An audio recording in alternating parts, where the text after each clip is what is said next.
kati nkulamusizaako nnyo wonna wooli bambi naye nsaba Mukama akusonyiwe nze ekyamazima nakusonyiye ku mutima. Olwaleero ndabye ku kkooti badde ku social media nentunula nendaba ng'oli ku kkooti ennaku nenkwata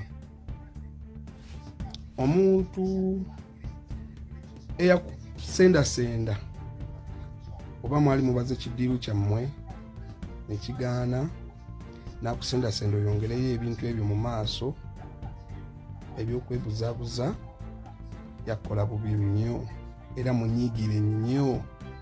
Nyigira omuntu eyakuteeka mu kiddiiru ekyo eyali akubalira oba ani kubanga naawe okiraba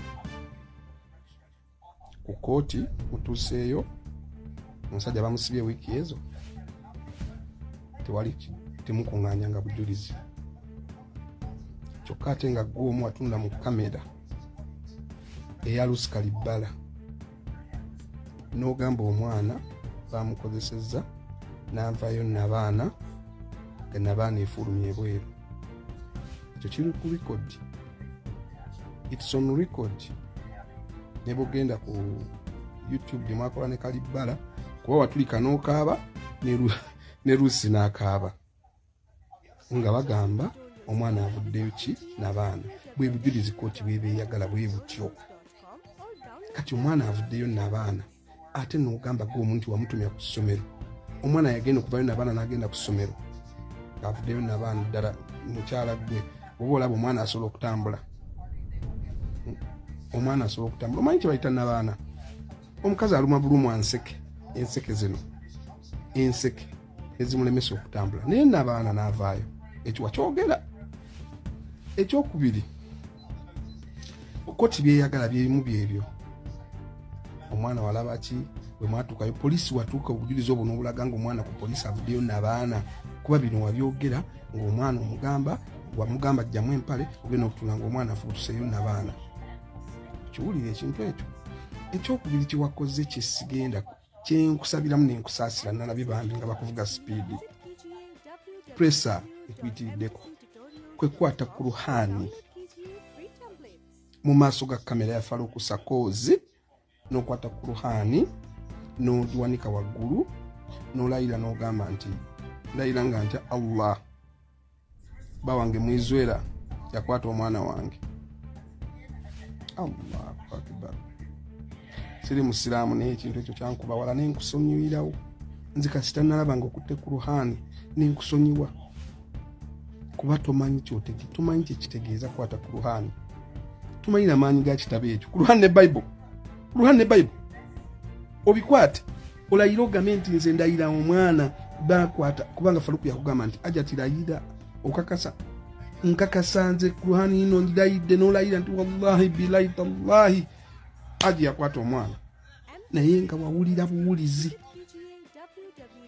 ekyo kyokka wenakusasa singa ogamba nti namukwata lubona ku katanda waggulu era n'empale z'omwana n'omusaayi byonna n'embitwala n'embizingako mu kaveera n'embitwala ku poliisi CID babirina n'omwana ntumutwala mu ddwaliro nakati ali mu ddwaliro kuba muntu avuddeyo nabaana tatambula baba batambuliza mu kagaali kye bayita nabaana byalibadde ovidact oba byalibadde nga bisa babiyita bisa oba nabaana simanyi naye omwana omuntu afuutuseyo nabaana tasobola kutambula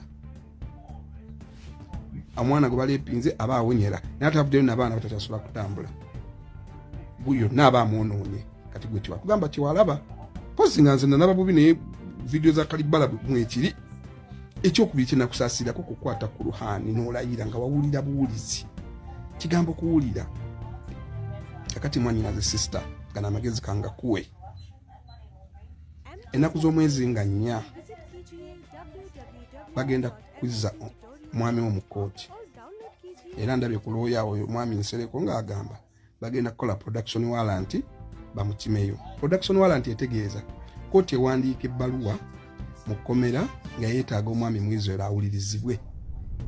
Kati gwe nkusaba ensi osobola okusonyiwa byonna okugala firimu n'okutandika okubeera ku social media bisobola okuggwaawo ng'okoze kino. Genda ku kkooti goberera abantu abo weefuula omusiru ne looya mugobe looya wo mugobe kubanga akukyamya gyakulaza wakyamu ekkubo ly'okuttefu tosobola kumalako n'abantu kubanga tolina bujulizi. Ate ne poliisi yennyini kati eri ku bunkenke erina okugyayo ne buli kamu akasembayo kubanga buli muntu akoze bw'ati. Kati njagala okole kino era ng'ennaku z'omwezi 4 gwe weefuula atalina ky'omanyi tuuka owali omulamuzi owanika omukono ogambe ssebo w'ekitiibwa omulamuzi nsooka okwetondera mwami wange Hajji Mwizera n'otondera famire yange ezaala Mwizera nti ebigambo bye bampa nabo bisibwa birabika tebyali bituufu okusinziira bwe ndabye nange era sikyasobola kugenda maaso na musango saba kkooti ensonyiwe nawubisibwa. Kati bo bakusalira ekibakusalira naye nga gujjeeyo ekintu ekyo ojja kulaba ng'ensi ekusonyiye era bigenda kukomaawo. Social media ekomaawo baleme okuddamu okwogerako buli kino ate omukazi yakoze bw'ati ate ono yakoze bw'ati bikome tebigenda kudda. Kakati gwe tunula obadde ku kkooti ng'olina omuntu gw'otamanyi gw'otagenda kuddamu kula anoonya ebintu byanoonya naye okuyisibwawo. By the way Mama Bitone ye Mama Bitone omukazi oyo olina ekizibu ate nkusaasidde. Mama Bitone nkulabye ku simu wano sijja gamba ku TV naye weesimidde ekinnya fuuti 40 nga tolina muguwa. Abantu b'ozannyirako balala gwe mukazi gwe Mama Bitone olaba omukyalo oyo omwesibyeko olw'obigendererwa byo by'olina obutakkaanya ne fulu figa wamulabako tamukyali mu mbeera embi. Fulu figa yakyuka abantu Katonda abasitula n'abakyusa n'abawoteeka ku mutendera omulala. Omulaba nti teyasoma, omulaba agwirana na buli kimu naye alina ekintu kye bayita obuyinza. Alina kye bayita obuyinza. Ekyo wakyerabira gwe nolowooza mbu osobola okubiisana naye. Gwe mukazi gwe nkubuulira amazima nkona muggulu weesonyiwa ebigambo by'okweteeka mu kamera ng'olumbagana n'abantu abalina obuyinza. Ffenna tetwagala fulufiga tubiraba bye bakola naye tosobola kumalako naye ajja kukubya omuzinga ne bwe guba gwa fuuti 10. Oyo omukazi tomuyita ow'okuzannyirako. Nze naliko ku poliisi awo Katwe najja abapoliisi batandika okwetomera nga boogera kiki fulufiga huyo mwali mu office naye ng'omuntu gwe boogera tasobola kukola statement yesu nga za luzungu ebereemu naye bamanyi alina obuyinza kati nabyo olumbye ensereko tubayigwera bantu abo oba olumbye state direct. Oyo omukyala gw'oliko gw'olwanirira yalina bizibu bye takumanyi takukubiranga na simu gw'omwesimbyeko omwetaddeko omukazi ajja kuva mu nsonga ze akulekere. Bano bonna bolaba abantu basobola okubireka bonna basobola okusonyiwa omukazi oyo ne bakikuteekako fulufiga n'akusigalako basobola okuteeka ekisango. Oli looya ono tatya buli kimu asobola okukikola ovanga ku muntu ayingira mu office. Kakati kankubuulire fulufiga ali ku ddala lye limu naani ne Nakiwala Kiyingi. Nakiwala Kiyingi asobola okwogera fulufiga byayogera. Nakiwala Kiyingi asobola okuyingira ku poliisi n'ayogera ono byayogera. Fulufiga bwe watuuka ku talina waatya kutuuka. Asobola okukubya omuzinga ogw'okwerabiza abaana buno mala emyaka 6 nga tolabiko ng'ate bakutwalidde mu makooti. Kyampita omuzinga bakuteekako ekisangosango gwe guba muzinga gwe gukubye ne bakutwalira mu mateeka ne bagamba omukazi ono yakola bwati ne bakutwala eruzira nga tewaliwo n'agoberera n'omala emyaka 6 ku limandi gw'ozannya n'omuntu alina obuyinza gwe. Kakati kankuwa ekyokulabirako abayimbi baavumanga balamu bamulaba bisaati gedayo musoda wo simanyi biti ebyo njagala kati waveeyo omuyimbi ayisa amaaso mu balamu.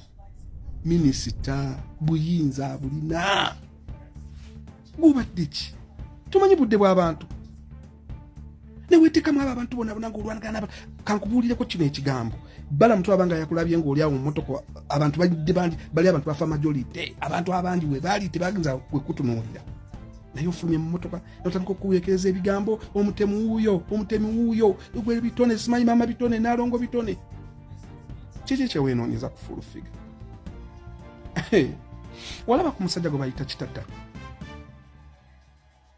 olaba busaya kwaita kitatta ng'alina obuyinza bakwata abaana ba kitatta awe Nateete Wakaliga kitatta n'agenda ku Odi Kampala nga babatutte ku Odi Kampala abavubuka balinga 30 kitatta n'ayitawo buyisi ku Odi Kampala n'abikula gundi eyo kawunta n'agenda emmanju gye wabeere kukomera n'agamba yasibye njagala omuntu yakutte abaana bange bano n'avaayo ng'alina yeetonda omusajja n'agamba mubasumulule ngenda nabo bonna poliisi ng'etya ne basumulula abantu ne basumula nga beetonda n'okwetonda ne babata ne babawa kitatta n'abatwala nga talina waasayininze naawa n'atwala gino kitatta abiraba jjabbiraba anjulire kubanze naliwo ku poliisi awo Odi Kampala ne batwala abasibe ng'abasumuludde kati sawa zinasobola okukikola buli bwali budde bwe kati bwa fulufiga kiriza n'ekiriwo mu nsi omuntu gw'ozannyirako oyagala kulumya abaana bo gwe mukazi gwe simanyi maama bitone nze sikubulya nti nkuyombesa nkola ki va mu bintu by'okulwanagana entalo n'omuntu akusinga ng'alina obuyinza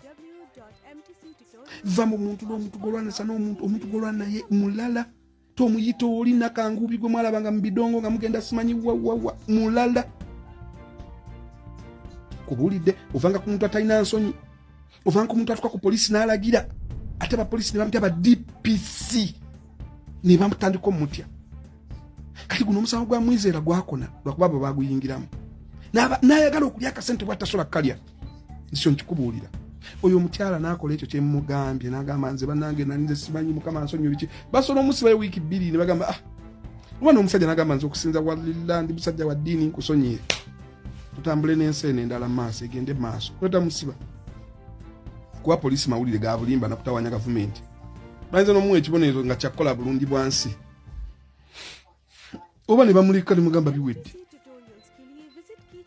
kati gw'osigalawa kana abantu mwenoonyeza ebizibu gw'osigalawa va ku muntu alina obuyinza my sister olese emmotoka yoweerabise otaddeko ekipande mabega simanyaani nkulabyawo ensi yonna ekutunuulidde onoonya feemu yaki oyinza ku muntu alina obuyinza oyo nsereko omwogeddeko eki wayo tansi omuweereza ebyo bigundi simanyi gundi alina gundi oyagala mulaga nti otegeera nnyo okumusinga era nze nabyo omuntu amubuuziza olwana gundi ne gundi agira nsereko n'atulika n'aseka aba taseka aba yeeyongera bunyiivu gwe kati kyemmanyisa zo bali mukkulukira nkubuulidde genda mpola va ku muntu alina obuyinza kozesa ono kyokka weebuuze kitatta aliwa saawa zino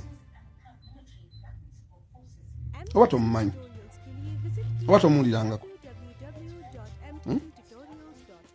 yayimirirako ne mu konvoyi ya Museveni n'agikolera kkubo SFC yona n'agiyimiriza nagamba nze nkolera ono ekkubo pulezidenti n'amukolera ekkubo ng'ayimiriza konvoyi n'agikolera ekkubo n'agiwa parking kati akikola ayimiriremu mu konvoyi ya Museveni ng'ejja olabe